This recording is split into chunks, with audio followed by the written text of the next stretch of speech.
సాయిబాబా విషయంలో వీడియోస్ ఎందుకు రావట్లేదు?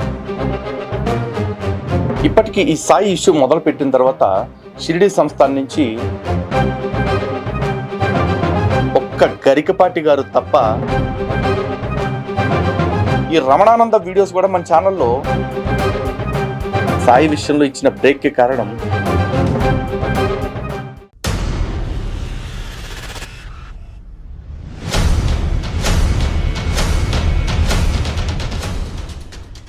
హిందూ బంధువులందరికీ జై శ్రీరామ్.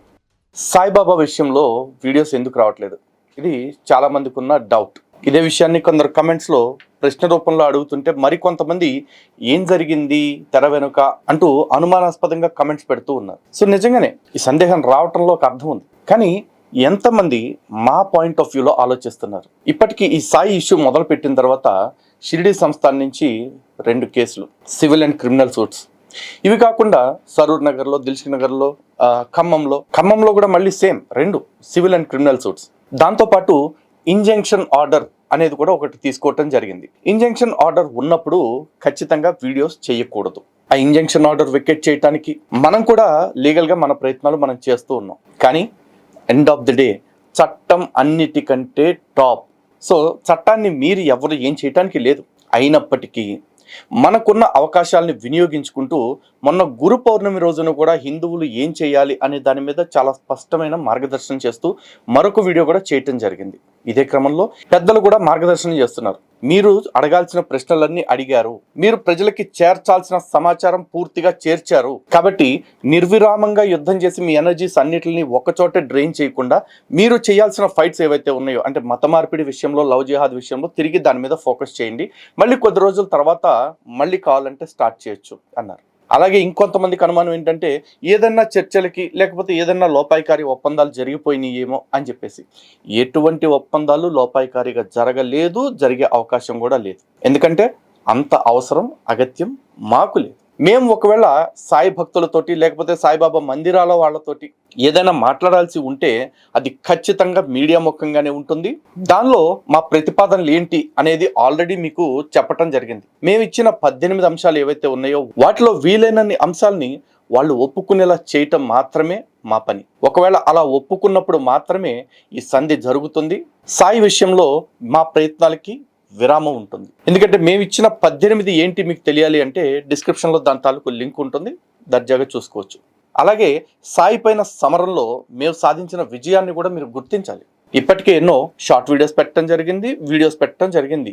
ఎంతోమంది సాయి మతం నుంచి సనాతనంలోకి ఘర్వాపసి అయ్యారు, స్వచ్ఛ హిందువులుగా మారారు. దాంతోపాటు సాయి విగ్రహాలను తీసి బయటపడేస్తున్న విజువల్స్ కావచ్చు, లేకపోతే ఫొటోస్ కావచ్చు, ఇవన్నీ కూడా మీరు చూశారు. అంతేకాదు ఈ మార్పు ఎంతలా వచ్చింది అనేది మొన్న గురు పౌర్ణమి రోజున మన ప్రవచనకర్తలు చాలామంది చేసిన పనికే మీకు తెలిసిపోయి ఉంటుంది. ఎందుకంటే ఒక్క గరికపాటి గారు తప్ప మిగతా ప్రవచనకర్తలు ఎవరు కూడా గురు పౌర్ణమికి సాయి గురించి ఎక్కడ ప్రవచనాలు చెప్పలేదు. అంతేకాదు హిందువులందరూ కూడా సోషల్ మీడియా పోస్టుల్లో కూడా సాయి గురించి చేసిన పోస్టుల కంటే కూడా వ్యాస భగవానుడి గురించి, శంకర భగవత్పాదుల గురించి, దత్తాత్రేయ స్వామి గురించి, హయగ్రీవుడి గురించి, దక్షిణామూర్తి గురించి వీళ్ళ ఫొటోస్ తోటి, వీళ్ళ మంత్రాలతోటి పెట్టిన పోస్టులే మీకు దర్శనం ఇచ్చుంటాయి.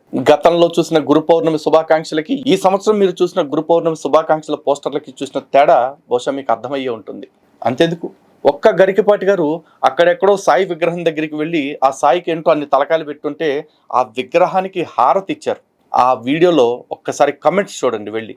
ఆ కమెంట్స్ నిజానికి నేను ఇక్కడ డిస్ప్లే చేయొచ్చు, కానీ మరి చాలా ఘాటుగా ఉన్నాయి ఆ కామెంట్స్.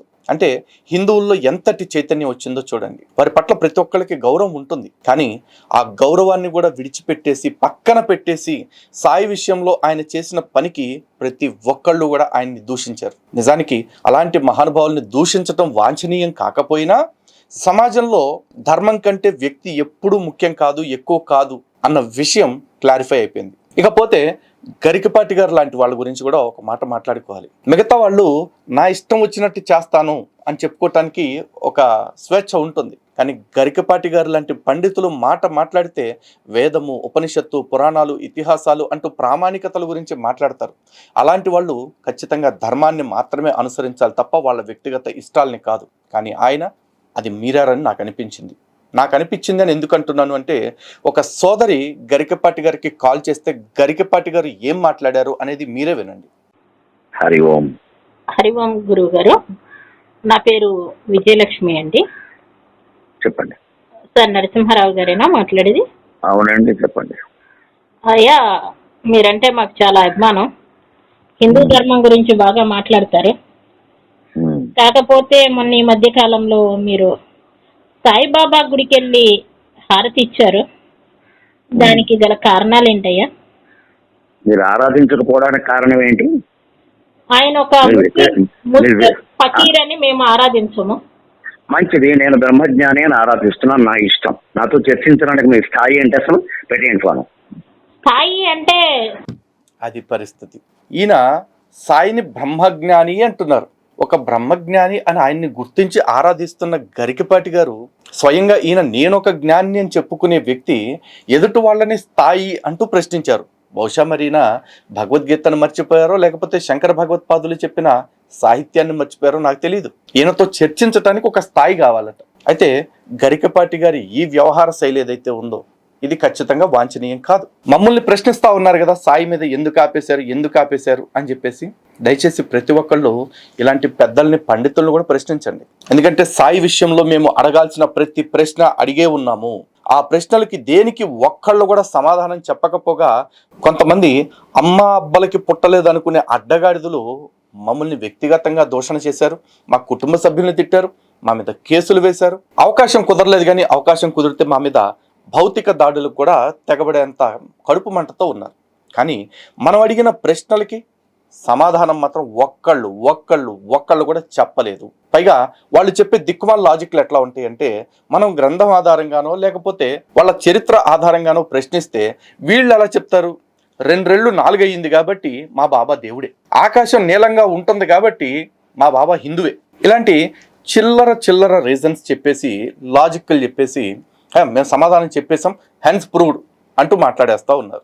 అలాంటి వాళ్ళ నుంచి సరైన సమాధానాన్ని డిమాండ్ చేయండి. పనిలో పని మీకు ఇంకో డౌట్ కూడా రావచ్చు. ఈ రమణయ్య ఉన్నాడు కదా, జీవి రమణయ్య అలియాస్ రమణానంద, ఈ రమణానంద వీడియోస్ కూడా మన ఛానల్లో డిలీట్ అయింది. ఇది చూసి కూడా చాలా మందికి ఏదో జరిగిపోయింది వెనకాల అనే ఆలోచన రావచ్చు. వెనకాల ఏది జరగదు, మేమంతా కూడా చాలా స్ట్రైట్ ఫార్వర్డ్గా చాలా క్లియర్గా ఉన్నాము. తెలంగాణ హైకోర్టు వారు ఇచ్చిన తీర్పుని ఆధారంగా చేసుకుని యూట్యూబ్ వాళ్ళు స్వయంగా మన వీడియోస్ మీద జియోగ్రాఫికల్ రెస్ట్రిక్షన్ ఇవ్వటం జరిగింది. అంటే వీడియోస్ మేము ఏవి డిలీట్ చేయలేదు. ఆ వీడియోస్ అన్ని కేవలం భారతదేశంలో మాత్రమే ప్లే అవ్వకుండా జియోగ్రాఫికల్ రెస్ట్రిక్షన్ ఇచ్చారు. దాని మీద కూడా చట్టపరంగా మేము పోరాటం చేస్తున్నాం. కానీ ఆ ఎదుటివాడికి ఏవైతే లీగల్గా ఉండే మెరిట్స్ ఏవైతే ఉన్నాయో వాటిని ఆధారంగా చేసుకుని మరి ఈ తీర్పు వచ్చిందో ఏమో. బట్ మా సైడ్ నుంచి మేము కూడా ఫైట్ చేస్తూనే ఉన్నాం ఈ వీడియోస్ని మళ్ళీ రిస్టోర్ చేయడానికి.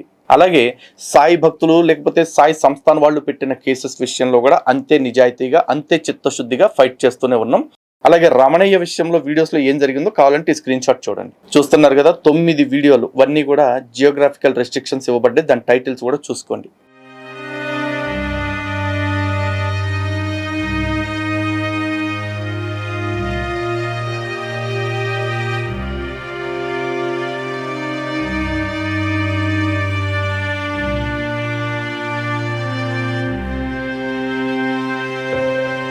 ఇక సాయి విషయంలో మా పోరాటం అంటున్నారా, ఏ విషయంలోనైనా సరే మొదలుపెట్టిన పోరాటం ఆగదు. కాకపోతే సాయి విషయంలో ఇచ్చిన బ్రేక్కి కారణం ఇక్కడ సాయిని కాదు, సమూలంగా సనాతనాన్ని పాడు చేస్తున్న వ్యవస్థలను అర్థం చేసుకోవాలి. అలా అర్థం చేసుకుంటే బయటపడింది సూఫీ. చాలా మందికి ఈ సూఫీ వెనకాల ఉన్న మోసాలు ఏంటి అనేది తెలియదు. దీని గురించి సమగ్రంగా తదుపరి వీడియోస్ నుంచి సిరీస్ లాగా మళ్ళీ చేస్తాం. ఎందుకంటే ఈ సూఫీలు తెచ్చిన అనేక రకాల మార్గాల్లో సాయి ఒక మార్గం మాత్రమే. ఇలాంటివి మరెన్నో ఉన్నాయి. వాటికి హిందువులు ఎంత బందీ అయిపోతున్నారు, ఎంత బానిసత్వంలోకి వెళ్ళిపోతున్నారు మీకు తెలియాలంటే ఒక్కసారి వీడియో చూడండి. ఓయమ్మో, చేతిలో ఇటుక పిల్లలు పట్టుకుని ఎవరినో కొట్టేందుకు పోయినట్టే పోతున్నారు కదా అందరికందరూ. పిఠాపురం చుట్టుముట్టున్న జనమంతా వచ్చిండ్రు ఇటుకలు మట్టి తీసుకుపోయేందుకు. మరి ఏమన్నా మహిమలు ఉన్నాయా ఇటుకలకు, లేకుంటే ఏమన్నా ఆయుర్వేద సంపాదన ఇంకేమన్నా అనేది ఈ గంధాలమ్మ చెప్తున్నది వినండి.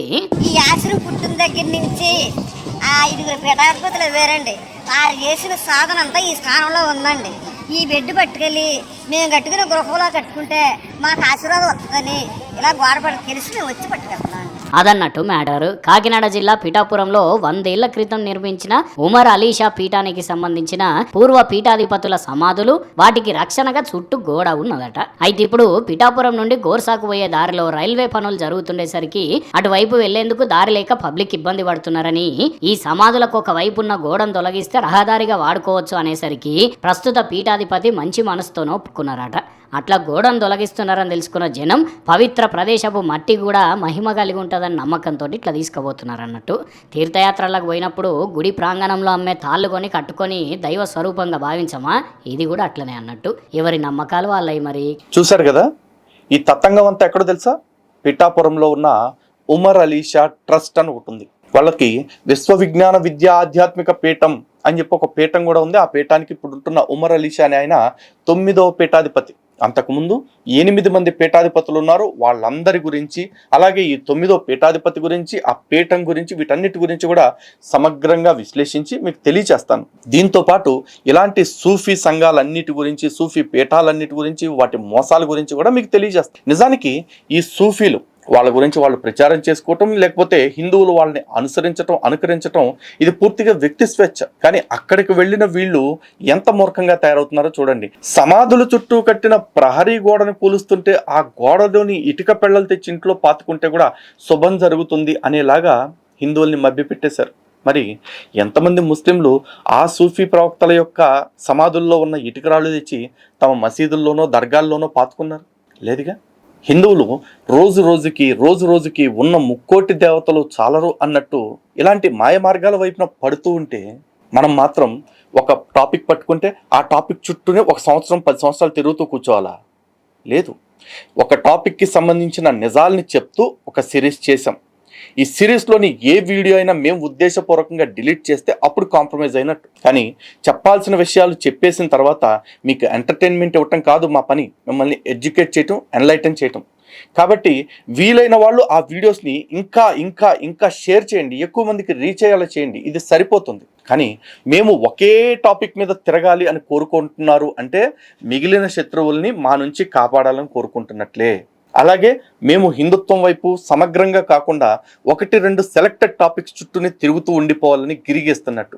దయచేసి అలాంటి గిరిగీసే పని చేయకండి. మా పోరాటంలో మేము యుద్ధం చేసేటప్పుడు కత్తి దూసిన వ్యూహమే, కత్తి వరలో పెట్టిన వ్యూహమే. అయితే అన్నిసార్లు వ్యూహాలని బహిరంగంగా చెప్పలేకపోవచ్చు, కానీ ప్రతి వ్యూహం కూడా ధర్మాన్ని గెలిపించడానికి మేము పాటిస్తాం. సో నేను చెప్పింది అర్థమైందని అనుకుంటున్నాను.